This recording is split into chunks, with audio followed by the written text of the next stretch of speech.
All right, so today I wanted to make a video that's a little bit different than normal. This is from Zuby Music. The most underrated form of practical intelligence is the ability to make predictions with a reasonable degree of accuracy, aka foresight. So I think he's a fairly insightful guy, and I thought this was a really good point, so I wanted to talk a little bit about it. First things first, if you get value out of the video, please like, subscribe, comment, check out those links below. So getting right into it here, this is honestly, this is probably the best form of intelligence that you can have, because people that can see what's going to happen in the future. Now, again, obviously, I'm not saying people are psychic, but what you're really doing is you're playing the odds, right? You're really just playing the odds, and typically, it's something that you do naturally. It's not something that you sit down and you think super thoughtfully about. It's something that comes to you subconsciously. So that's and again, if you look at investing, if you look at fitness, if you look at anything within your life, this is what the smartest people have in common, and what the most successful people have in common. I mean, you look at the top investors. I mean, look at Warren Buffett right now. He's heavily exposed to cash. Now, I don't know if he's buying a lot right now, but again, people who are overly exposed to cash recently, they're looking really good. You look at the people who aren't panicking, right? This is another thing too that I think is fairly easy. I mean, you look at every market correction, always eventually it goes up. So who are the people that are panicking right now? Those are people that probably aren't to be taken seriously. And another very important aspect here is you really can't do everything in your life. Like, you know, you need to outsource some of your decision making. So why this is so important is when you're taking advice from people, there's a lot of people in virtually every aspect of life, and frankly, I'd say it's the majority of people, they don't have good advice to offer. But most of them, like most people, are happy to give you advice. And a lot of them, the majority of them, don't know what they're talking about. So the whole point here is, the whole point I'm trying to make is, you have to get good at finding out who knows what they're talking about and who doesn't know what they're talking about. And the easiest way to do this is, do they admit they're wrong about the things they're wrong about? And do they have a good track record of being right about things in hindsight? Because anybody can be right down the road, right? Like, anybody can be like, yeah, probably should have bought some NVIDIA stock 5 or 10 years ago. Probably should have bought some Bitcoin. But who are the people that have been saying buy Bitcoin for years, if not decades, or a decade? Those are probably the people you should be paying attention to. And you also have to be careful. There's some people that are right, but for the wrong reasons. That's a different story in and of itself. But the main thing is to listen to the people that have been right in hindsight. I mean, who are the people that have been saying don't buy Bitcoin for a decade? You probably don't want to listen to those people. Who are the people that have been saying the stock market's going to crash 80% every single year? There's tons of those guys. I can think of multiple of them just off the top of my head that say the market's going to crash, 50% every single year. Eventually they're right, but it's that classic they're right, 20 out of one time, right? Like, yeah, a broken clock's right twice a day. So you have to be really careful about this kind of stuff, right? You have to be really careful. And of all the skills that people lack the most in society, this is probably one of them. Like, this is probably, not only is it one of them, this is the most important one. How many people, when a new government is elected, if it's their team that wins, it's they can do no wrong, and if it's the other team that wins, it's the world's going to hell in a handbasket. How many people said the world's going to hell in a handbasket back in 2016 and turned out to be completely wrong? Do they admit they're wrong? And not that they're wrong about everything, I'm not saying that, but do they admit that they're wrong about some of the things that have came out to be just obviously wrong? And the same thing goes for some people in 2020 as well. I'm not saying that doesn't exist either, but there's a lot of things out there that are obvious. Like look at what went on in 2020. The people that were telling you the world's going to end, they turned out to obviously be wrong. Did they admit they were wrong? If they didn't, you should never trust them. If they did, great. Look at the people that were saying, yeah, this probably isn't as bad as what they're making it out to be. Those people had foresight. They made a very good prediction. Who are the people saying now, I think, don't panic, the lower stock prices doesn't make it more risky, it actually makes it less risky long term. So this is the whole point here, and I know that this is probably redundant to a lot of people because people that listen to this kind of stuff probably are disproportionately the most intelligent people in society, but it still goes without saying that the most intelligent people are the ones that are able to do this the best. And this is just it just boggles my mind that people can't get this through their heads. And it's obvious why people do it, right? People do it because in society nowadays, oftentimes it's more costly to admit you're wrong about things than to not admit you're wrong and simply double down. And that's something that we could easily change, but people refuse to do it. And that's a whole another rabbit hole in and of itself. But the whole point here is this is the most important thing.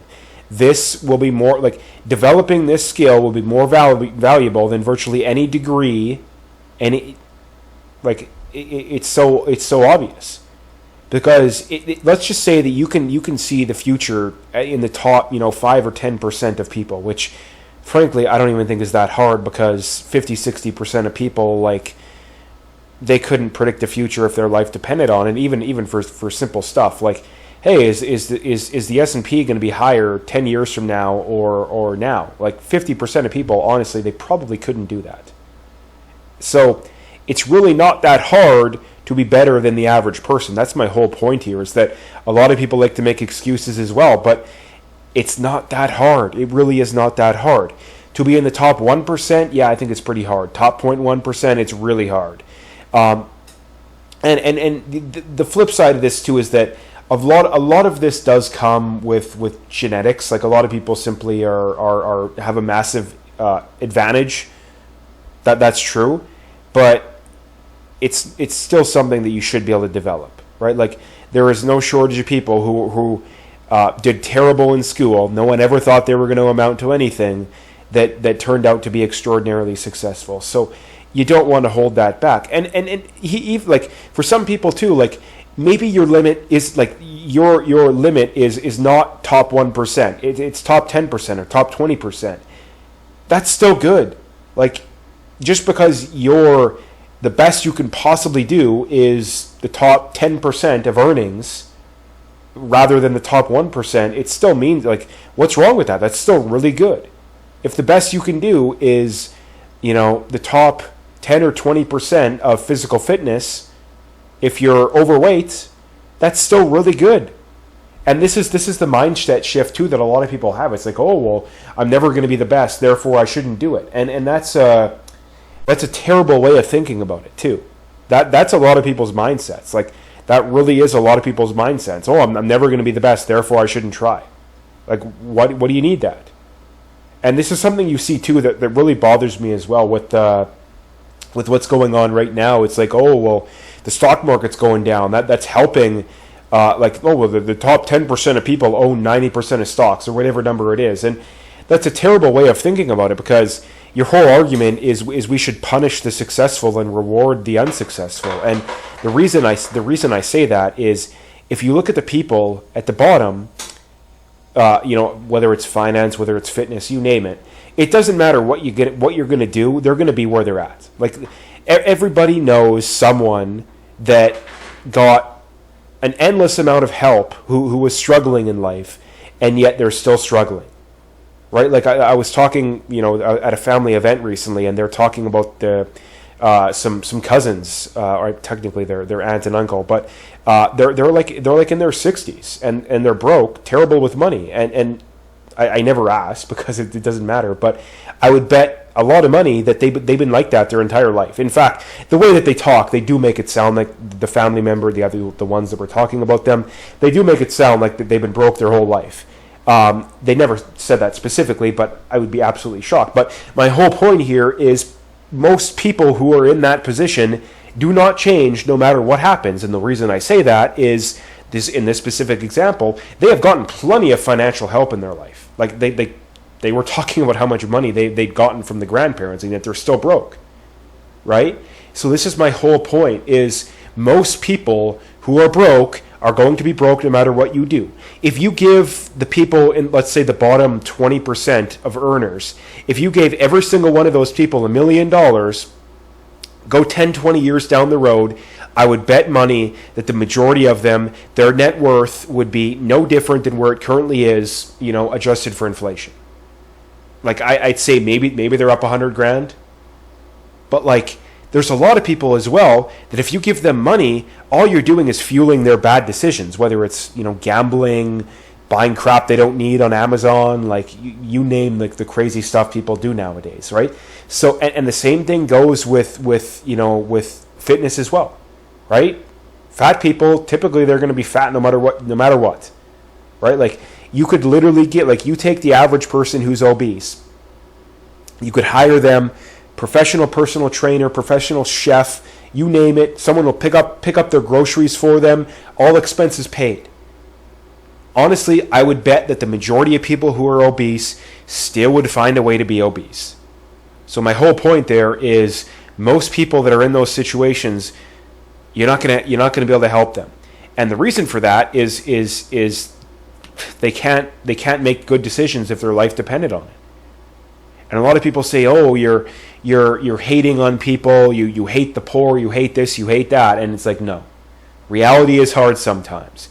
Right? Like, why would you try to help when you know that there is an astronomically low chance that your help is going to make no difference?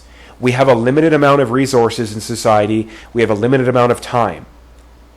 And the reason I say that is when you do those kind of things, you're punishing the successful, and you're also punishing the people that are struggling but legitimately have fallen on hard times, right? There are people that are in that scenario. But when you give everybody an excuse, when you bail everybody out, all that does is it incentivizes more people to be in that position.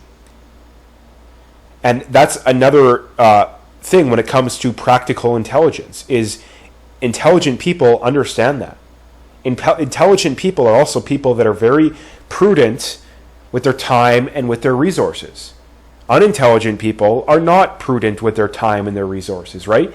How many people do you know that are in the top, 1% or 5% or even 10% of earners that watch more than the average amount of TV or play more than the average amount of video games? Probably very, very low, like an incredibly low amount of people. And this is the last thing I'll leave it on here, is the last form of practical intelligence that is very important. It is recognizing patterns, right? When you look at the people that are earning the most money, do you think that they're more likely to buy stocks or Bitcoin or real estate or lottery tickets?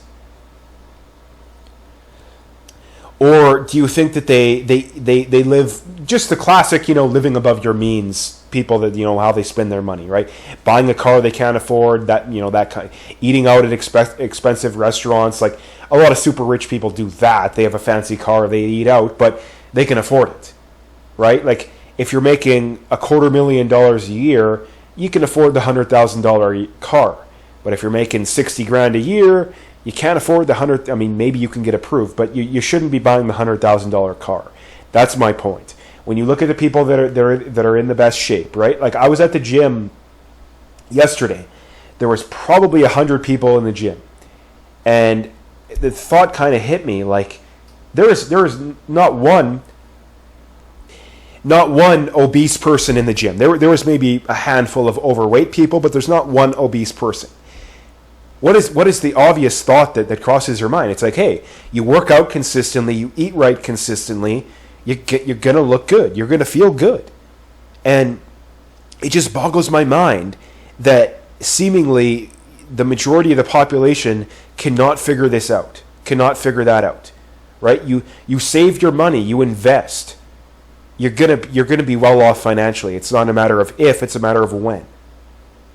You waste your money, you spend it on stuff that has no return, you're not going to be well off financially. So anyway, I could rant forever about this, but I'm going to leave it there. So like I said at the start of the video, please like, subscribe, comment, check out those links below. Very much appreciate the support, and stay tuned for more.